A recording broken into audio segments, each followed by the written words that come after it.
जय गुरु जी। पद्मनी एकादशी मल मास या अधिक मास के कृष्ण पक्ष में आने वाली अत्यंत दुर्लभ और पुण्यदायी एकादशी को पद्मनी एकादशी कहते हैं, जो हर 3 साल बाद आती है। भगवान विष्णु को समर्पित इस व्रत के प्रभाव से सभी पाप नष्ट हो जाते हैं। मृत्यु उपरांत वैकुंठ की प्राप्ति होती है और सारी मनोकामनाएं पूर्ण होती हैं। इस दिन भगवान विष्णु और माता लक्ष्मी की पूजा की जाती है। सुबह जल्दी उठकर स्नान आदि कर स्वच्छता सहित भगवान विष्णु और लक्ष्मी जी की पूजा करें। उन्हें फल, फूल, पंचामृत, रौली, चंदन, अक्षत, तुलसी दल अर्पण करें। भगवान विष्णु को पीले फूल अर्पण करें और माता लक्ष्मी को लाल फूल अर्पण करें। धूप दीप जलाकर कथा करें और फिर आरती करें। फलाहार का भोग अर्पण करें।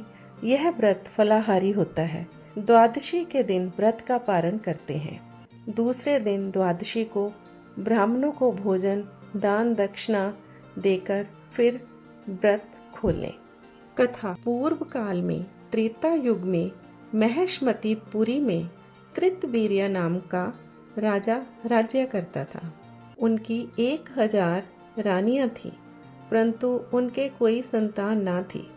राजा अपने उत्तराधिकारी को लेकर बहुत चिंतित रहते थे।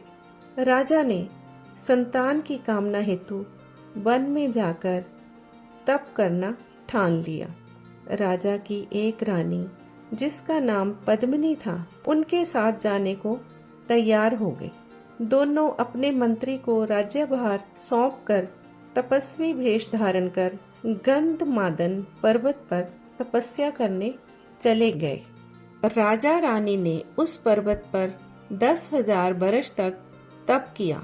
कठोर तप के कारण राजा की हड्डियां ही शेष रह गई, परंतु फिर भी उन्हें कोई सफलता नहीं मिली।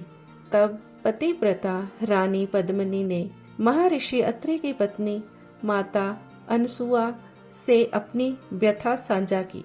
तब माता अनसुआ ने कहा, 12 मास से अधिक महत्वपूर्ण मल मास होता है, जो 32 मास बाद आता है।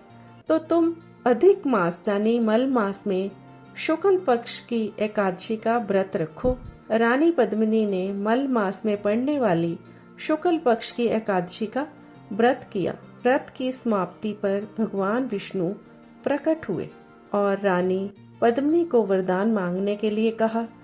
तब रानी ने भगवान से कहा, हे प्रभु, यदि आप मुझ पर प्रसन्न हैं तो मेरे बदले मेरे पति को वरदान दीजिए।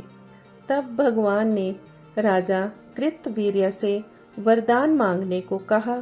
राजा ने भगवान को दंडवत प्रणाम करने के बाद कहा कि आप मुझे ऐसा पुत्र प्रदान करें जो सर्वगुण संपन्न हो, आपके अतिरिक्त किसी से पराजित ना हो और जो तीनों लोकों में आदरणीय हो।